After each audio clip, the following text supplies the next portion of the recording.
দেখুন মেথি শাকের ঘন্টটা কত সুন্দর হয়েছে। এইভাবে রান্না করলে কিন্তু গরম ভাত, রুটি, পরোটা সবকিছুতেই খেতে কিন্তু বেশ ভালো লাগবে। তাই আমার অনুরোধ রইল এইভাবে একবার রান্না করে নেওয়া। আশা করি খুবই ভালো লাগবে। নমস্কার বন্ধুরা, কাজলি ভিলেজ ফুডে সবাইকে অনেক অনেক স্বাগত জানিয়ে প্রতিদিনের মতো আবারও নতুন একটা রেসিপি নিয়ে চলে এসেছি। আজকে আমি আপনাদের সঙ্গে শেয়ার করব খুব স্বাস্থ্যকর একটা শাক, আর সেটা হচ্ছে মেথি শাক। আর এই মেথি শাকটা খাওয়া কিন্তু আমাদের সকলের খুবই প্রয়োজন। আর যারা সুগারের পেশেন্ট তাদের তো আরোই প্রয়োজন। তাই আমার অনুরোধ রইল এই শাকটা খাওয়ার। আর কোথাও ভিডিওটা না টেনে শুরু থেকে শেষ পর্যন্ত দেখতে থাকুন আমি আজকে কিভাবে শাকটা রান্না করছি। আশা করছি খুবই ভালো লাগবে।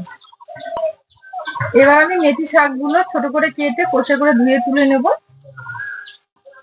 তো দেখুন শাকগুলো আমি এইভাবে শাকের যে ডগাগুলো রয়েছে এই অংশগুলো এইভাবে কেটে নেব, আর পাতাগুলো যে রয়েছে এগুলোও নেব, কারণ ফেলবো না। মেথি শাক খাওয়া খুবই দরকার, খুবই ভালো। তো সবই নেব আমি, এইভাবে ছোট করে নেব। সবগুলোই একইভাবে বেছে নেব। শাকটা কেটে আমি পরিষ্কার করে ধুয়ে ছোট করে কেটে নিয়েছি, আর সঙ্গে নিয়েছি দুটো বেগুন আর একটা আলু বড় সাইজের ছোট করে কেটে নিয়েছি, আর সঙ্গে নিয়েছি কুমড়ো বড়ি। তো এগুলো দিয়েই রান্নাটা করব। রান্নার জন্য উনুন ধরিয়ে কড়াই বসিয়ে দিয়েছি, আর আজকে মেথি শাকের ঘন্টটা করব আমি কুমড়ো বড়ি দিয়ে। তো তার জন্য কুমড়ো বড়ি নিয়েছি, এবার কুমড়ো বড়িটা ভেজে নেব। কড়াইয়ে দেব সর্ষের তেল, এবার বড়িগুলো দিয়ে দেব। হালকা আছে নেড়ে চেড়ে একটু ভেজে নেব। বড়িটা আমি হালকা আছে নেড়ে চেড়ে ভেজে নিয়েছি, এবার তুলে নেব।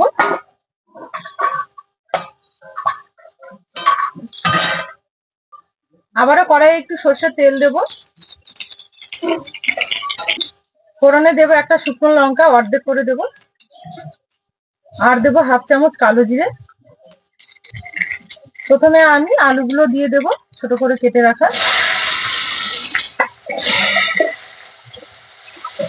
নাড়াচাড়া করে নেব।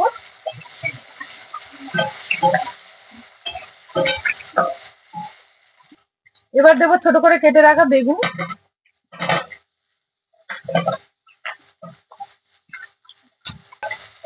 সবকিছু একটু ভালো করে নেড়ে চেড়ে নেব।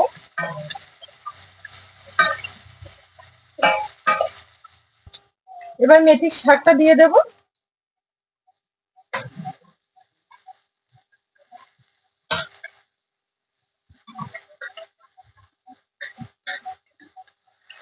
মেথির শাকটা দেওয়ার পর ওলট পালট করে একটু নরম করে নেব।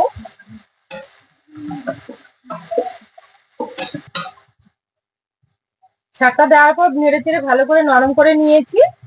এবার শাকের মধ্যে পরিমাণ মতো লবণ দিয়ে দেব।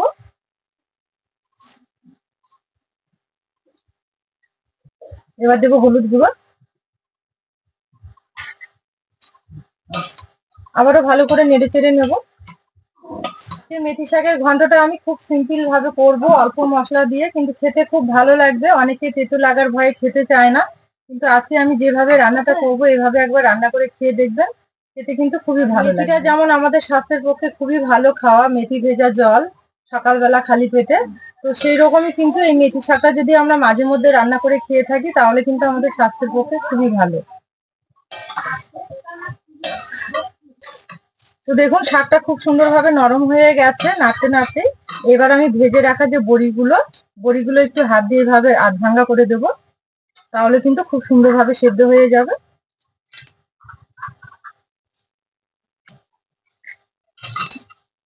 আবারও ওলট পালট করে নেব। শাকের মধ্যে কিন্তু জল দেব না, এখন কোনো রকমের জল দিতে হবে না, এমনিতেই সবকিছু খুব ভালোভাবে সেদ্ধ হয়ে যাবে। এবার থালা দিয়ে ঢেকে দেবো, আর ওইদিকে এই রান্নার জন্য একটু মশলা করে নেব। কয়েকটা কাঁচা লঙ্কা বেটে নেব, এক টুকরো আদা আর একটু জিরে একসঙ্গে বেটে নেব। মশলাটা আমার বেটে নেওয়া হয়ে গেছে, তুলে নেব।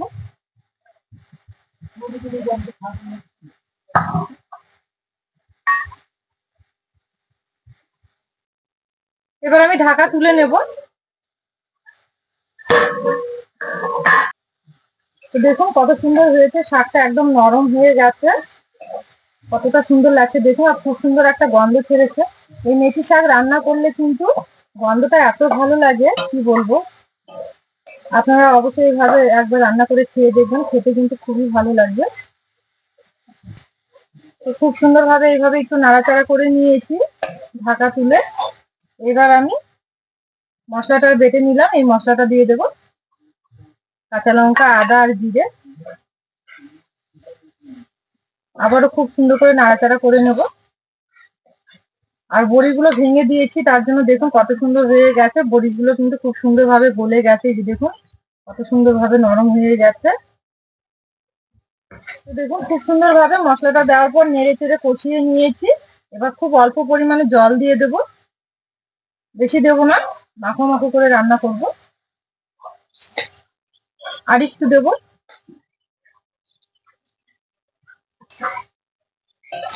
এবার আমি নাড়াচাড়া করে খুব সুন্দর করে একটু ফুটিয়ে নেব।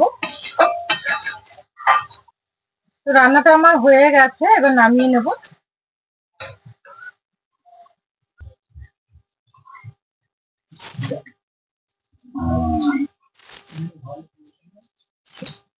তাহলে বন্ধুরা দেখলেন আজকে মেথি শাকের ঘন্টটা আমি কিভাবে রান্না করলাম। এইভাবে নিরামিষ ভাবে রান্না করে খেয়ে দেখবেন, পুরো এক থালা ভাত কিন্তু এই ঘন্ট দিয়েই খাওয়া যাবে। তাই আমার অনুরোধ রইল এইভাবে একবার রান্না করে খাওয়ার। আর আমার এই রেসিপি গুলো ভালো লাগলে কাজী ভিলেজ ফুড চ্যানেলটি সাবস্ক্রাইব, লাইক, শেয়ার করে পাশে থাকবেন। আর পাশে থাকা বেল আইকনটি ক্লিক করবেন সবার আগে নোটিফিকেশন গুলো পাওয়ার জন্য। আর যারা ফেসবুক পেজ থেকে দেখছেন পেজটা ফলো করবেন। আজকের ভিডিওটা এখানে শেষ করছি। সবাই খুব ভালো থাকবেন, সুস্থ থাকবেন, সাবধানে থাকবেন।